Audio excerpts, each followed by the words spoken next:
इसके माध्यम से बताता हूँ। साथियों, आप पढ़े लिखे लोग हैं, किसी भी देश में किसका राज चल रहा है ये जानने के लिए आपको बाकी 3 चीजें देखते हैं। नंबर 1 वहां का झंडा, जिसे हम राष्ट्रीय ध्वज कहते हैं।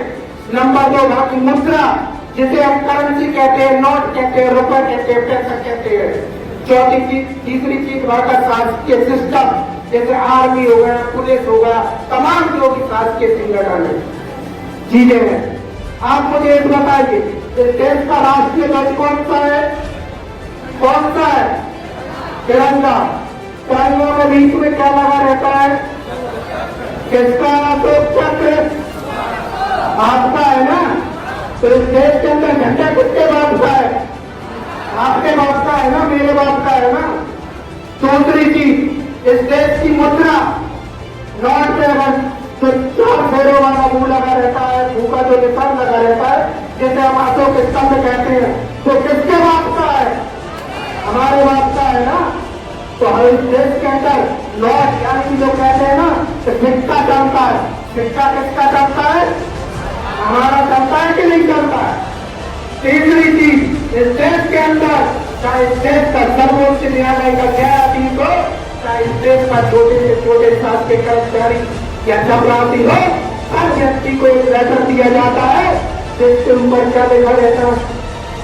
तो कितना लगा रहता है कि नहीं लगा रहता है? आज शासकीय सिस्टम में नियुक्ति करने का अधिकार किसके बाप को है? हमारे बाप को है या नहीं है? तो ये देश के अंदर शासकीय सिस्टम किसका हुआ? आपका ही हुआ ना, है ना। ये आपको याद रखना पड़ेगा। इस देश के अंदर जो लोग आर्मी की तैयारी कर रहे होंगे, वो भली भांति जानते होंगे कि जब आर्मी में किसी के लिए परमवीर चक्र दिया जाता है तो जानते हैं वो किसका होता है? परमवीर अशोक चक्र किसका है? वो आपके बाप का है। वो किसी जाति भाग में देश के बाप का नहीं है, ये हमारे बाप का है। अब मैं आपसे पूछता हूँ, इस देश के अंदर झंडा आपका है, इस देश के अंदर मुद्रा आपकी है, इस देश के अंदर शासकीय सिस्टम आपका है, तो इस देश के अंदर राज्य किसका होना चाहिए? आपका होना चाहिए ना। साथियों, सम्मान तो बहुत हुए होंगे आपके, बहुत कार्यक्रम होते थे, लेकिन मैं ये कहना चाहता हूँ कि हमें तन और मन और तन से हमारे अंदर ये जज्बा, ये जुनून पैदा करना पड़ेगा कि हम सामने खड़े हो गए, आ जाएंगे, सर झुका लेंगे, लेकिन सर झुकाएंगे नहीं। जैसे आपने ये तय कर दिया, ये सोच लिया, उसी दिन आप इस देश के इस प्रश्न के द्वारा कहेंगे कि गोपाल सिंह कुशवाहा आपको इस मंच के माध्यम से दावे के साथ कहने जा रहा है। साथियों, इतिहास पढ़ने का समय नहीं, इतिहास पढ़ने का नहीं बना, इतिहास उस पर चढ़कर, उस पर विचार कर उस रास्ते पे पढ़कर इतिहास बनना चाहता है। बताइए, आप इतिहास बनने के लिए तैयार है या नहीं है? आज खड़े करके बताइए। जिंदाबाद।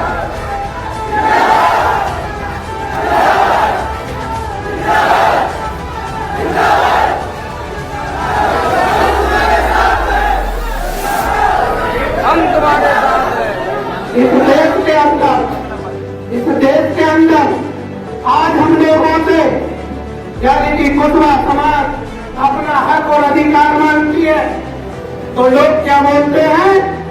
देश खतरे में है, धर्म खतरे में है, हिंदुत्व खतरे में है। जानते हैं वो ऐसा क्यों बोलते हैं?